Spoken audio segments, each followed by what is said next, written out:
I am going to be doing my 15 and pregnant story. This is going to be my story on what happened to us and where we are now and kind of how we got to where we are now. So I'm going to start all the way from the beginning.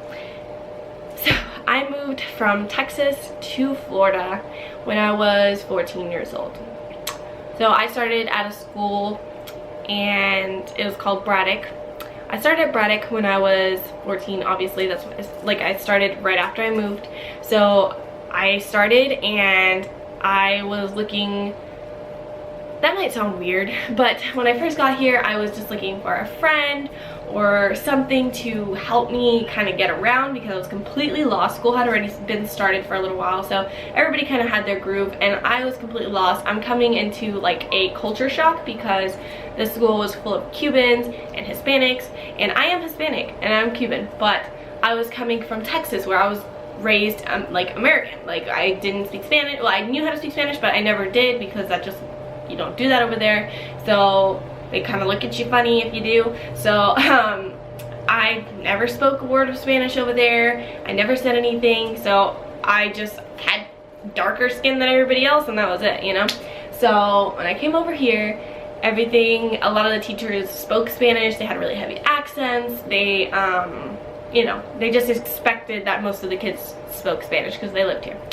So anyways, I was going to different, you know, my first class, I was looking for someone to be friends with, and actually in the first class they kind of just made fun of me and were calling me una gringa, which is kind of like the white girl, because I was new and I said I came from Texas, so go figure, I got made fun of. But anyways, yeah, I went to the first class, nothing. Second class, I was looking for somebody to be friends with, nothing. So I got all the way to 6th period, and my husband was sitting in this chair in front of me. So we kind of started talking, you know, as friends, and there was another girl that kind of became friends. Her name was Chachi. We kind of like started like a group thing and talking, and she was kind of like, oh, I don't know where I'm going after school, and I was like, oh my god, me either, I have no idea where I'm going. So my husband offered to walk both of us to where we needed to go because he knew where he was going. So I was like, thank you so much, I have no idea where I'm going, and she was very grateful as well. So class ended, he walked up, so we all walked, we dropped her off, and then he walked me to where I needed to go. So we were just friends. It was really nice. I thought it was really sweet of him, so I hugged him bye, said bye, and then got in my car and left. So the next day I came, and that friend of ours, Chachi, was kind of like telling me, oh, you know, he's cute, you should kind of, you know, whatever, talk to him, whatever. And then I guess she was telling him the same thing, whatever. So he didn't really catch the hint that I kind of liked him. So I actually, we were hanging out, whatever, in the classroom, whatever, and I was like, oh, can I see your phone? So I put my phone number in his phone, and I put Jenny is awesome.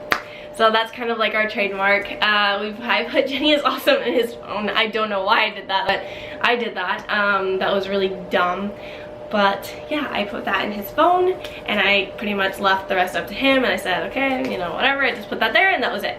Well, I guess that's what he needed to get the hint. So finally he texted me, whatever, and so we started talking, and that night I think he told me, he's like, oh, so do you want to be my girlfriend? And I said, hey, yeah, sure. Hey, why not? He was walking me every class, he was walking to my car, so I was like, okay. So so he texted me that, and then I came to school the next morning. He picked me up where he was supposed to pick me up. He gave me a kiss, and that was where it all started. That was it. That was like our first kiss. It was like right in one of the hallways, right in front of one of the classrooms, and that's kind of where everything started. So from there, we got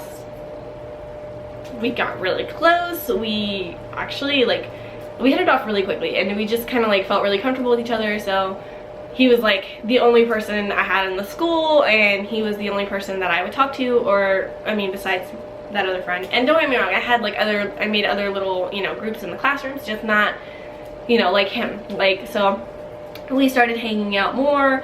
I was not allowed to go to his house because my parents were strict on that. So he was only allowed to come over to my house, and you know, whatever. So so he would come over, we would hang out, whatever. We got really close. So we started saying the I love you and all that really fast, and So obviously, yeah, we did, you know, have sex not that long into it. So we would skip and go to his house. That way my parents wouldn't find out, whatever, all that jazz. So we didn't do that very often, but we did do it from time to time. Anyways, so a year went by and I was 15 and he was 15 at the time. We're 9 months apart, so I turned 15 and he's 50 at the same time for a little while. And then anyways, so as time went by, we kept getting closer and closer.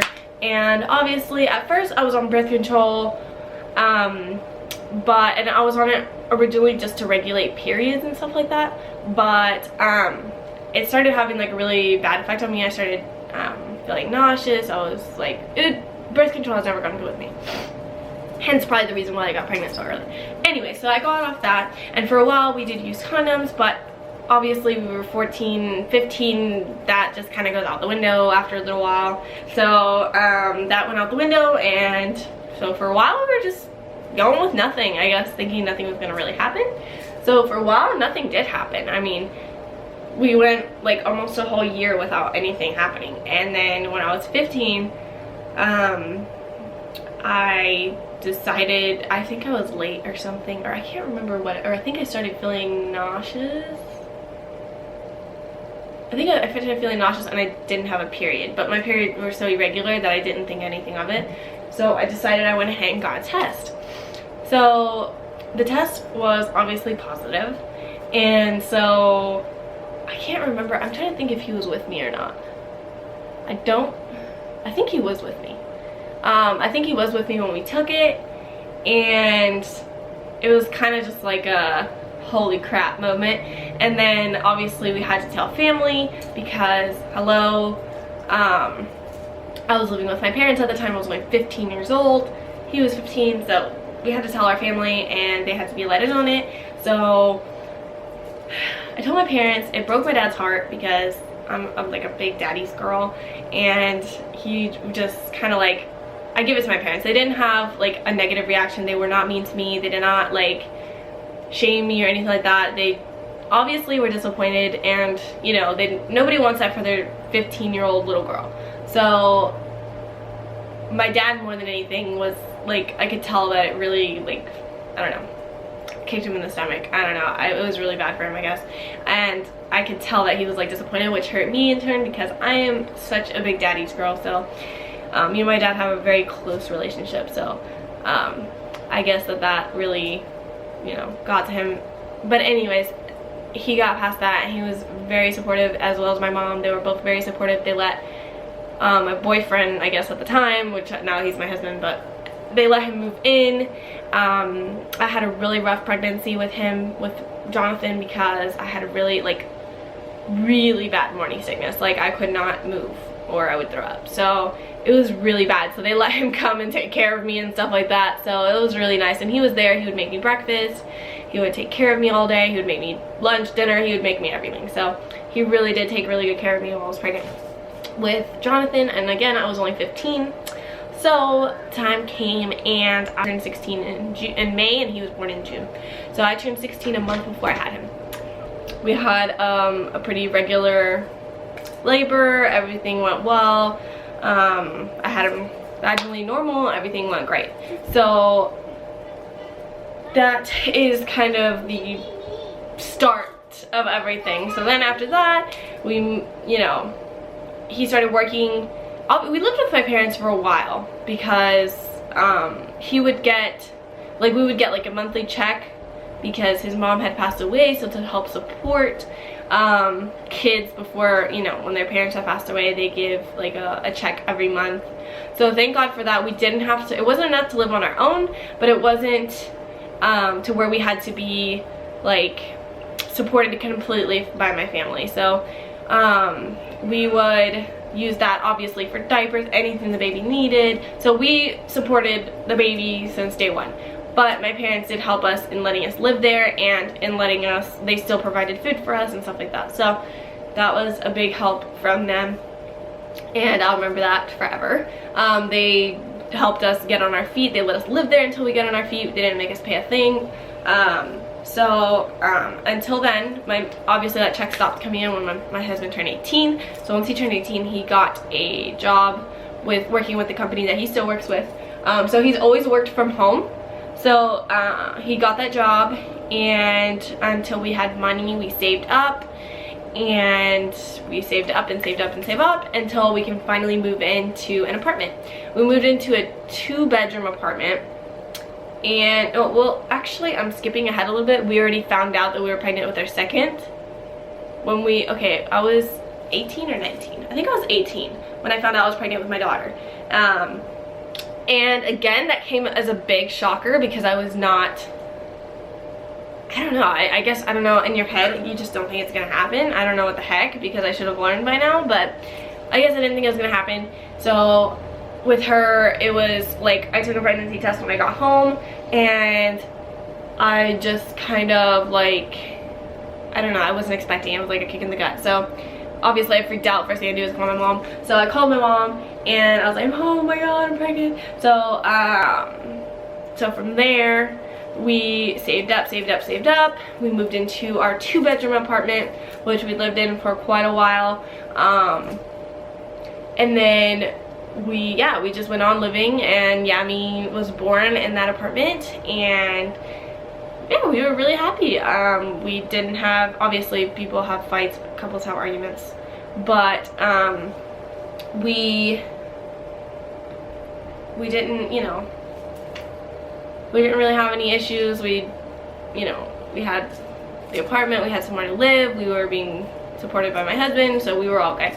So anyways, fast forward from that, and so we decided, why not start trying for baby number 3?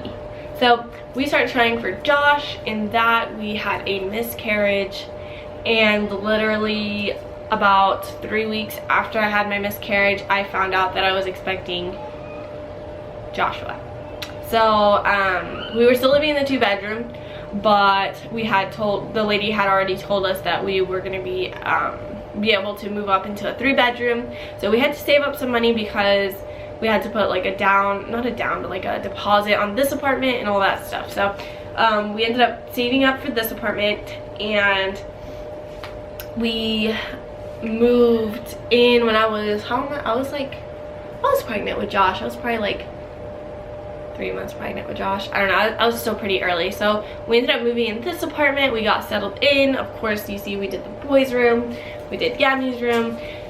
So we're actually really comfortable here, and we're not ready to buy a house anytime soon. That's just not where we're at in life yet. We're still really young. I'm 20, I just turned 21, and my husband's 21 as well. So we're not really there yet to buying a house, financially or anything. Like, we're just not ready to buy a house yet. So we'll probably be in this apartment until we do buy a house, but in the meantime, we are good here. We have everything we need here. The kids are comfy, they have all their toys, they have everything they could want. And yeah, I mean, yeah, we'll just have 4 kids here. And so yeah, this is gonna be where we're gonna be living at for a while. We do always have the option of going to my mom's house whenever we want. We have bought a trampoline over there. We bought a pool last year so that they can go swimming whenever they want. They have a trampoline back there, so when they go there, that backyard is pretty much theirs.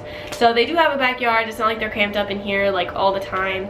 They have somewhere where they can go and play, and you know, so yeah, it's not like they're cramped up in a little apartment. And plus there's a little park right here down the street, so it's really not, for us right now, it's really not that bad.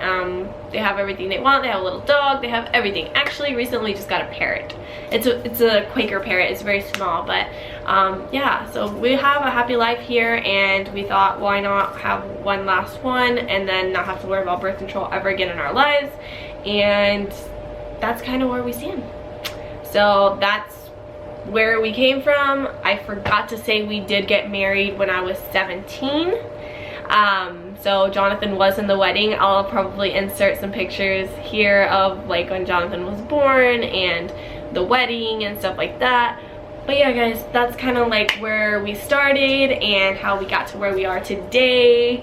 And we are happy, and yeah, we're growing our family, and when we do move into a house, they'll be a little bit older, and yeah, for now we're good where we are, and that's about it, guys. So I hope you enjoyed our story and this video, and I hope you continue to subscribe, like, and comment, and we will see you guys in our next video. Bye.